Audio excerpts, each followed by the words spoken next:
and kindred go, this mortal life also, the body they may kill, God's truth abideth still. His kingdom is forever. Shout to the Lord, all the earth, let us sing. Power and majesty, praise to the King. Mountains bow down and the seas will roar at the sound of your name. And I will call upon your name and keep my eyes above the waves. When oceans rise, my soul will rest in your embrace, for I am yours. And you're a good, good Father. It's who you are. It's who you are. It's who you are. And I'm loved by you.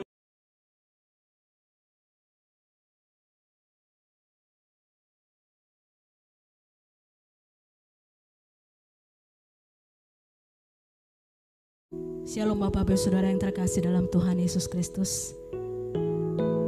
Puji nama Tuhan, kita mau beribadah bersama-sama. Kita mau memuji dan menyembah Tuhan. Dialah Tuhan satu-satunya sumber pengharapan dalam kehidupan kita. Dialah Allah kita yang setia.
Tuhan satu-satunya Allah yang kami percaya dan kami andalkan dalam hidup kami.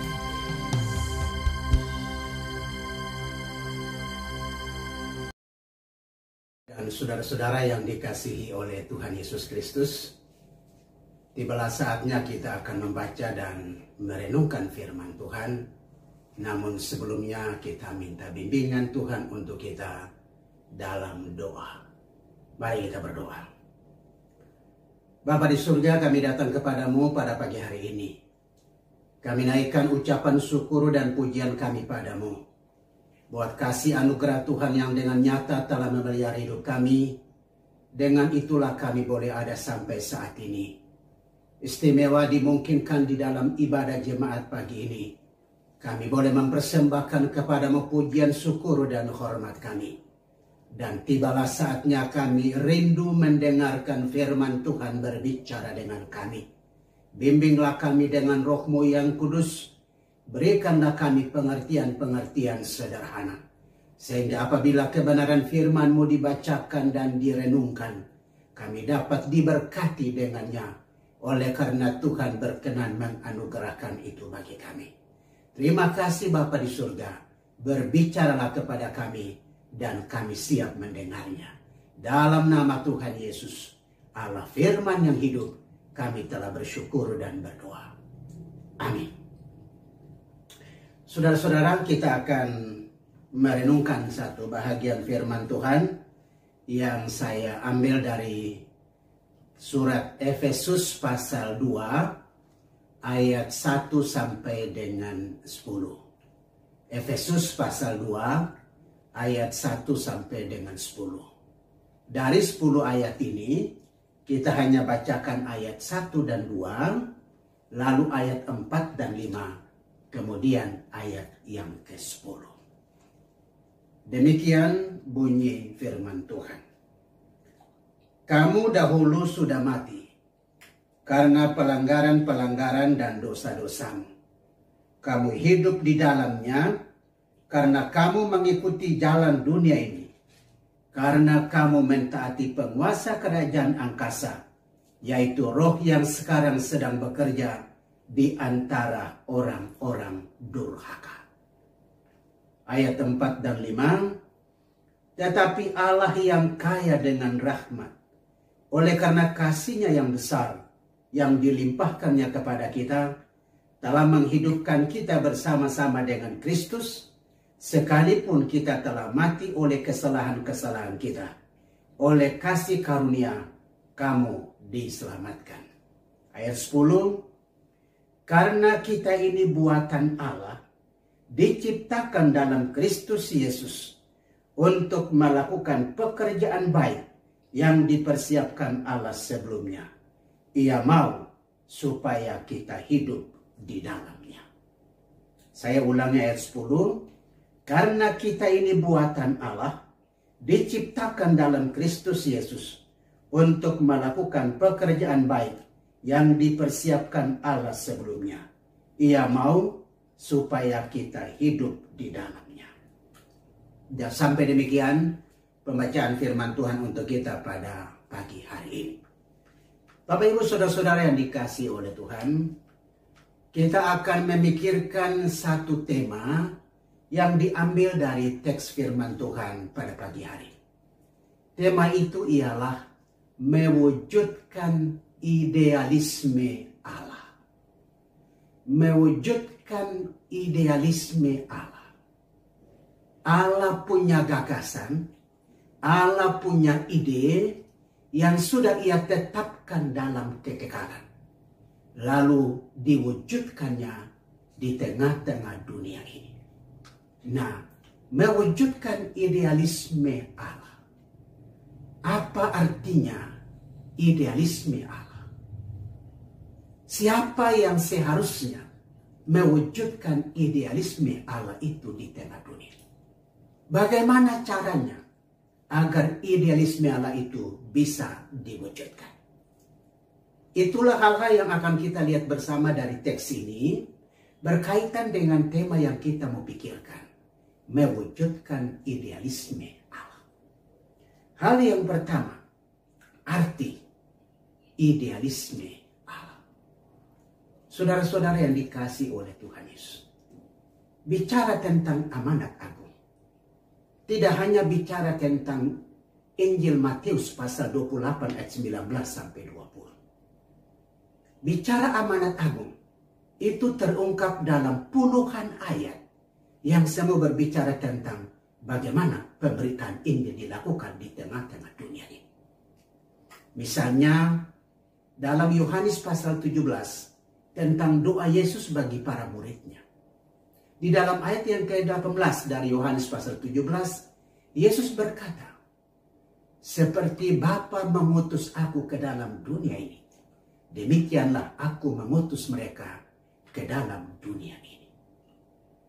Di bahagian yang lain, Matius pasal 10, Yesus mengutus ke-12 muridnya untuk pergi memberitakan Injil ke kampung-kampung, ke desa-desa, untuk menyelamatkan orang dari kematian dosa.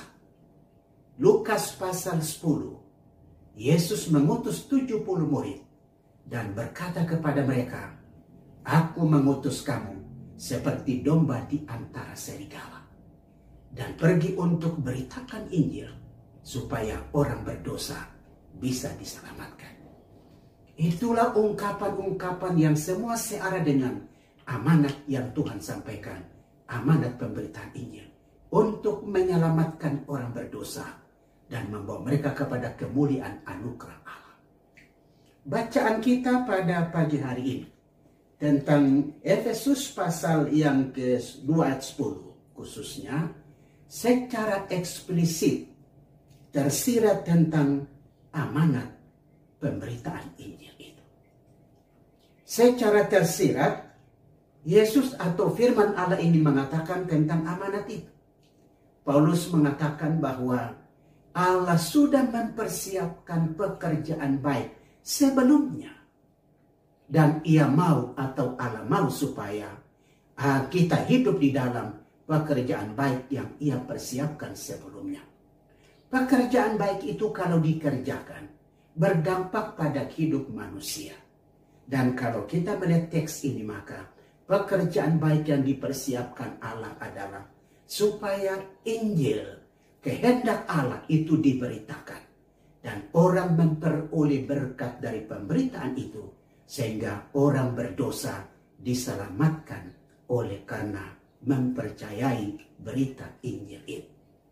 Jadi di sini jelas kita mengerti bahwa ide yang Allah inginkan, yang sudah ia nyatakan untuk dikerjakan, ide yang berhubungan dengan pekerjaan pemberitaan firman Allah, pekerjaan penjangkauan jiwa-jiwa, pekerjaan bagaimana orang berdosa diselamatkan dari dosanya, dan ia hidup untuk memuliakan Tuhan Allah kita yang ajaib.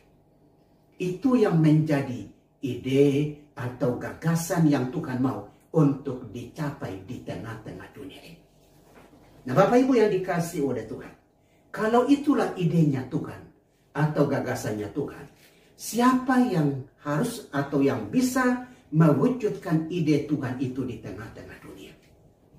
Kalau kita perhatikan dalam bahagian firman Tuhan ini, dari ayat 1 sampai ayat 10, paling tidak ada 3 kategori bagi orang yang dapat mewujud nyatakan rencana atau ide ataupun gagasan Tuhan ini. Yang pertama adalah orang yang sudah mengalami kasih karunia Allah. Ayat 4 sampai 5, ayat 8, dan bahkan juga dengan ayat yang ke-10. Saudara-saudara yang dikasihi oleh Tuhan Yesus, orang yang sudah mengalami karya kasih karunia Allah. Siapakah mereka itu? Ada hal menarik yang kita perhatikan di sini. Di pasal 1 ayat yang ke-4, di sana firman Tuhan katakan bahwa ia sudah memilih kita sebelum dunia dijadikan. Lalu di ayat 10 dari bacaan ini dikatakan pasal 2 ini, bahwa ia sebelumnya sudah merencanakan pekerjaan baik itu. Jadi di dalam kekekalan, Allah itu merancangkan satu pekerjaan baik yang harus dikerjakan di tengah-tengah dunia ini.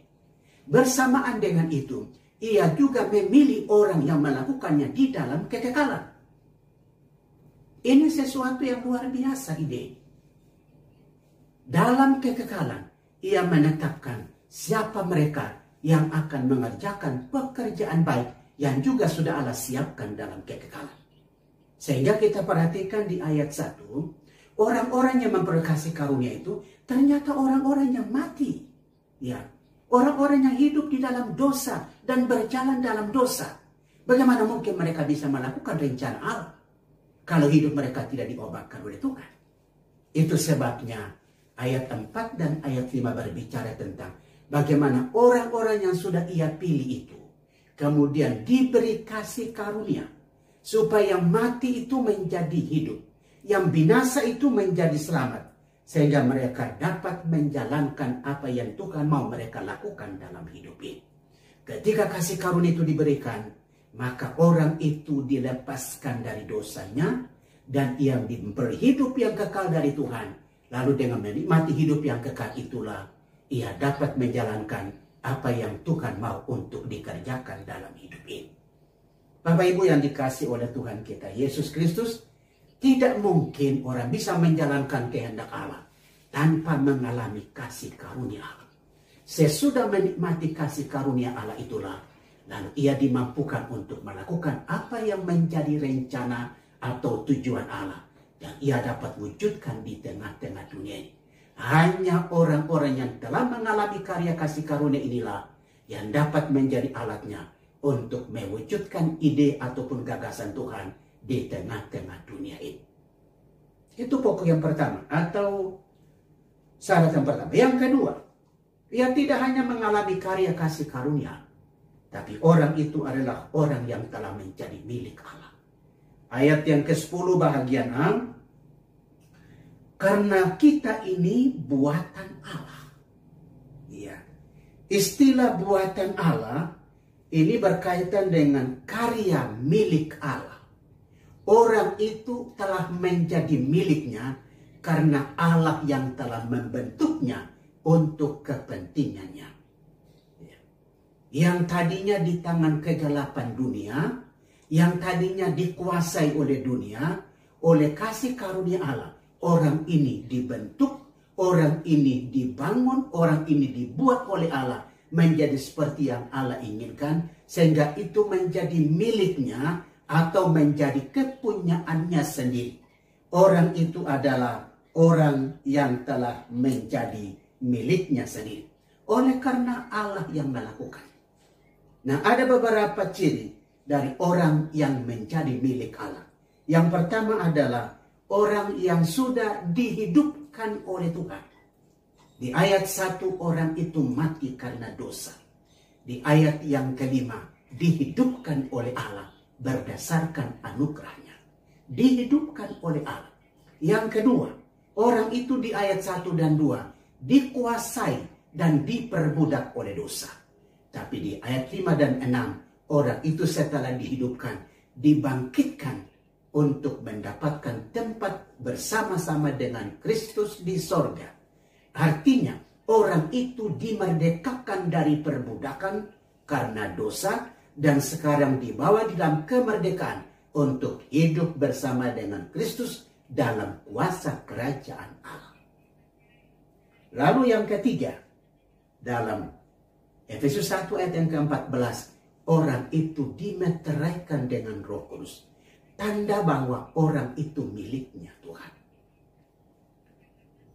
Inilah pribadi yang Tuhan mau pakai untuk tujuannya, untuk rencananya, untuk gagasan-gagasan yang Allah mau dikerjakan di tengah-tengah dunia ini.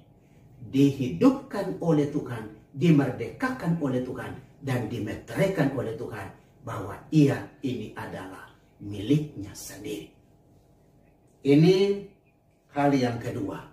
Nah, dengan demikian, orang yang menjadi milik Allah itu sadar bahwa saya bukan milikku lagi, tapi saya adalah miliknya Tuhan sendiri. Sehingga hidup yang saya miliki sekarang itu bukan lagi saya, tapi Kristus yang memiliki saya. Rasul Paulus di dalam Galatia 2 ayat yang ke-20 ia katakan, hidup yang kumiliki sekarang bukannya aku lagi, tapi Kristus yang hidup di dalam aku. Kalau Kristus yang memiliki aku dan hidup di dalam aku, maka seluruh inisiatif kehidupan yang harus aku lakukan bukan lagi kehendakku, tetapi kehendaknya, karena ialah yang berkuasa atasku, sebab aku miliknya.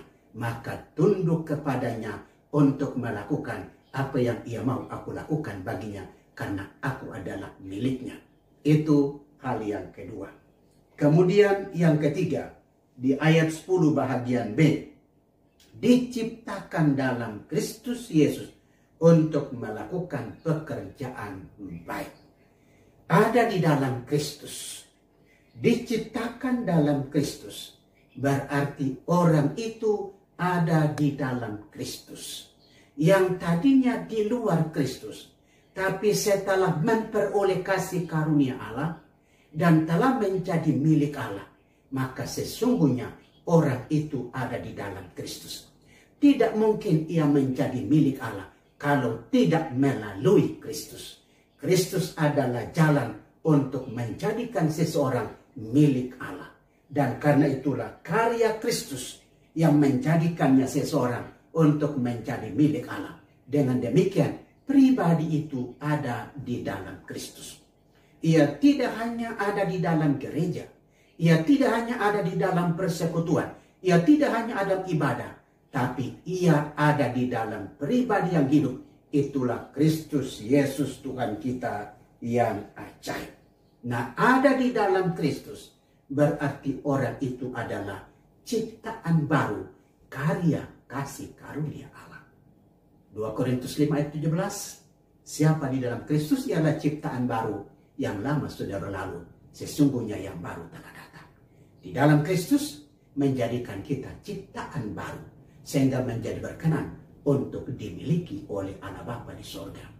Kemudian bukan hanya menjadi ciptaan baru, tapi punya persekutuan pribadi yang hidup dengan Tuhan. Punya hubungan yang hidup dengan Tuhan. Punya relasi yang hidup dengan Tuhan. Sehingga selalu bersama-sama dengan Tuhan. Tidak mungkin kita bisa menjalankan kehendak Allah tanpa punya relasi yang hidup dengan Tuhan. Tidak mungkin kita bisa mewujudkan idealisme Tuhan kalau kita tidak bersama-sama dengan Tuhan. Hanya bersama Dia, dengan Dia, dan oleh kekuatan kuasa-kuasanya, kita mampu melakukan apa yang Ia mau kita kerjakan. Yang sudah Ia siapkan dalam kekekalan, tapi kita wujudkan di hari ini dalam hidup dan tanggung jawab yang sedang kita jalani. Yang ketiga, bagaimana caranya mewujudkan idealisme Tuhan itu? Dalam ayat 10 bahagian berikutnya adalah, karena kita ini buatan Allah, diciptakan dalam Kristus Yesus untuk melakukan pekerjaan baik yang dipersiapkan Allah sebelumnya. Ia mau supaya kita hidup di dalamnya. Ada dua cara bagaimana untuk mewujudkan idealisme Tuhan itu. Yang pertama, melakukan perbuatan baik. Melakukan perbuatan baik. Ada 3 istilah yang perlu kita lihat dalam tata urutannya. Yang pertama adalah iman, yang kedua adalah keselamatan, dan yang ketiga adalah perbuatan baik. Perbuatan baik itu mengikuti keselamatan. Keselamatan mengikuti iman. Dari iman orang mendapatkan keselamatan. Setelah mendapatkan keselamatan, lalu perbuatan baik itu dinyatakan. Perbuatan baik adalah akibat dari setelah memperoleh keselamatan. Perbuatan baik bukan jaminan untuk memperoleh keselamatan. Tapi perbuatan baik adalah akibat dari, karena sudah diselamatkan oleh Tuhan. Nah, berjalan dalam perbuatan baik, berjalan dalam pekerjaan yang baik, ini berbicara tentang perilaku, sikap laku, yang mencerminkan tentang jati diri Tuhan. Seseorang yang menerima Yesus sebagai Tuhan dan Juru Selamat pribadi, itu sebabnya ia memperoleh keselamatan. Di dalam dirinya Kristus itu hadir. Lalu Kristus mengekspresikan dirinya melalui orang yang adalah miliknya sendiri. Sehingga perbuatan-perbuatan baik yang ditunjukkan adalah karya Tuhan yang mengekspresikan dirinya melalui pribadi-pribadi itu. Sehingga pribadi itu adalah alat untuk mengekspresikan kehendaknya dalam perilaku dan kehidupan dari hari ke hari. Itu sebabnya Rasul Paulus katakan bahwa orang percaya itu adalah surat kiriman yang terbuka. Ini menyangkut perilaku yang berbicara, perilaku yang bisa berkata-kata, perilaku yang bisa mengungkapkan sesuatu, yang bisa dilihat dan dirasakan oleh orang lain. Ini cara untuk mewujudkan idealisme Tuhan. Idenya tadi adalah Injil diberitakan, orang mendengar, percaya, dan diselamatkan, lalu Allah dimuliakan oleh karena mengalami berkat anugerah Tuhan. Maka salah satunya adalah lewat sikap hidup yang diekspresikan. Apa yang ada diri dalam Kristus Tuhan, itu diekspresikan oleh perilaku. Dan itu yang berdampak pada orang lain. Bagaimana orang mengalami berkat anugerah Allah dari hidup yang kita peragakan dengan perihidup yang nyata di dalam keberadaan kita, dimanapun hidup ini kita lakukan atau kita jalan. Ini poin pertama. Bagaimana cara orang bisa mewujudkan idenya Tuhan, yang Allah maunya seperti ini. Maka bagaimana caranya? Perilaku yang dijalankan secara terpimpin dengan mewujudkan apa yang menjadi jati diri Tuhan terekspresikan melalui kita. Sehingga bahasa tubuh kita, perilaku kita, ekspresi kita dilihat oleh mata dunia, dipandang oleh mata dunia, dan mereka mengakuinya dan bahkan mempercayainya. Lalu mereka pun diberkati dan diselamatkan oleh karena hidup dan kehadiran berbicara tentang Kristus lewat perilaku yang kita ekspresikan dari hari ke hari. Yang kedua, berjalan dalam kebenaran. Berjalan dalam kebenaran. Kalau dalam ayat 1 dan 2, itu orang berjalan di dalam dosa. Tapi setelah memperoleh kasih karunia Allah dan telah menjadi milik Tuhan karena ada di dalam Kristus, sekarang ia bukan berjalan lagi dalam dosa, tapi ia berjalan dalam kebenaran. Berjalan dalam kebenaran itu berarti berjalan mengikuti bimbingan tuntunan Tuhan. Ia bersama dengan Tuhan, memiliki persekutuan pribadi dengan Tuhan. Ia adalah ciptaan baru yang telah menjadi miliknya Tuhan. Sehingga relasi pribadi dengan Tuhan itu begitu hidup. Maka ia mendapatkan bimbingan tuntunan dari Tuhan. Dalam bimbingan dan tuntunan dari Tuhanlah ia mengerti apa yang hati Tuhan kehendaki baginya untuk ia lakukan sesuatu dalam mewujudkan kehendak Allah lewat hidupnya di mana ia hadir dan di mana ia melakukan hal itu. Ia mengerti tentang Tuhan. Ia mengerti apa yang menjadi kehendaknya. Karena punya relasi yang baik. Berjalan bersama-sama dengan Tuhan.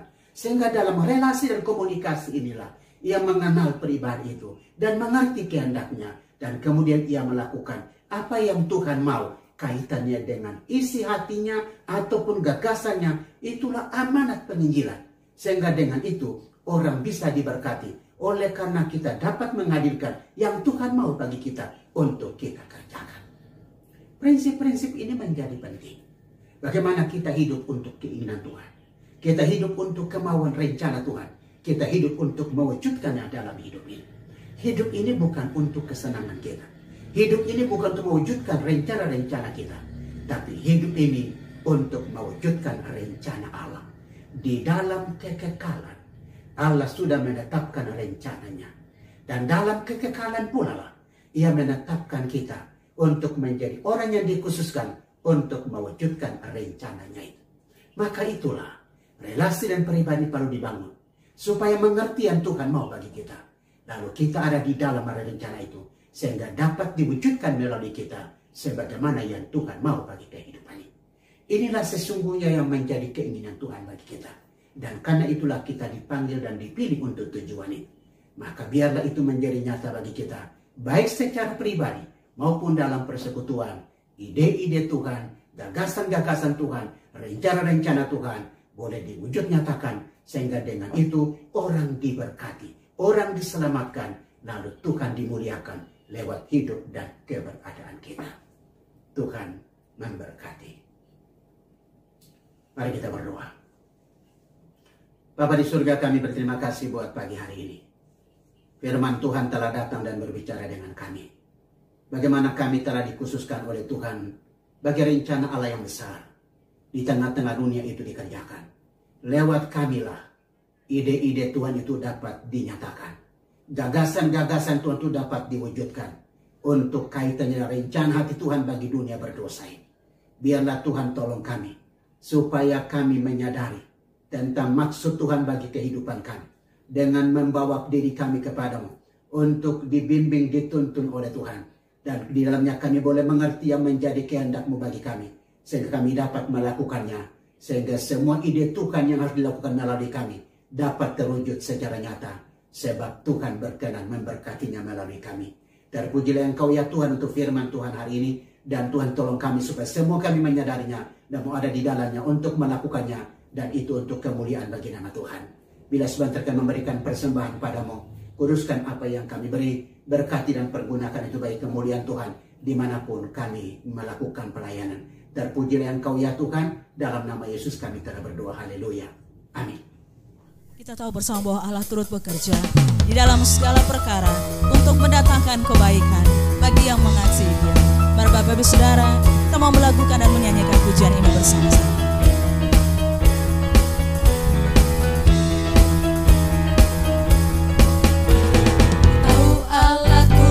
Bekerja di dalam segala perkara untuk mendatangkan kebaikan bagi yang mengasihi Dia. Walau lewati gunung dan lembah, ku takkan takut bahaya. Penyertaannya ku rasakan di sepanjang jalan hidupku.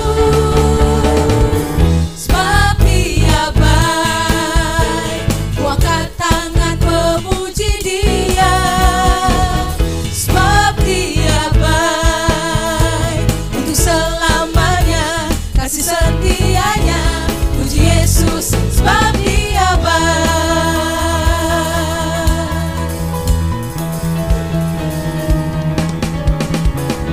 Walau lewati gunung dan lembah, ku takkan takut bahaya.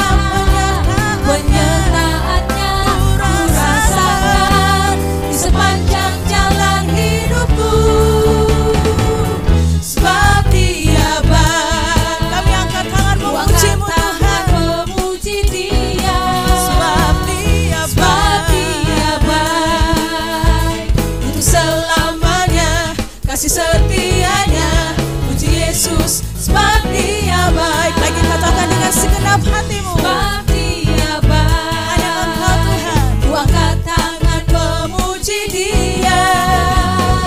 Sebab Dia baik untuk selamanya, kasih setianya untuk selamanya, kasih setianya untuk selamanya, kasih setianya, puji Yesus, sebab Dia baik. Kami bersyukur dan terima kasih Tuhan untuk kasih setia-Mu yang tidak pernah berubah dulu, sekarang sampai selama-lamanya, tetap ada dalam hidup kami. Terpujilah nama-Mu Tuhan, haleluya. Jemaat yang dikasihi oleh Tuhan Yesus Kristus, kita akan mengakhiri pertemuan ibadah kita ini. Kita bangkit berdiri. Arahkanlah hatimu kepada Tuhan dan terimalah berkat-Nya. Tuhan memberkati engkau dan melindungi engkau. Tuhan menyinari engkau dengan wajah-Nya dan memberi engkau kasih karunia. Tuhan menghadapkan wajah-Nya kepadamu dan memberi engkau damai sejahtera. Kiranya engkau senantiasa ada dalam keadaan baik-baik dan sehat. Penyertaan dan perlindungan Tuhan akan menjadi bagianmu, kemanapun engkau pergi dan dimanapun engkau berada, dari sekarang ini bahkan sampai selama-lamanya. Semua kita yang percaya sama-sama katakan amin. Tuhan Yesus memberkati saudara sekalian. Shalom. Walau ibadah masih di rumah aja, kegiatan sepekan tetap rutin dilakukan. Mesbah doa, Senin jam 6 pagi. Ibadah tengah minggu, Kamis jam 7 malam. Teens Ecclesia, Rabu jam 7 malam. Doa syafaat Sabtu jam 4 sore. Youth Ecclesia, Sabtu jam 7 malam. Seluruh kegiatan ini dilakukan melalui Zoom meeting aplikasi. Untuk registrasi, Bapak Ibu Saudara dapat menghubungi nomor WhatsApp yang tertera. Tuhan Yesus memberkati.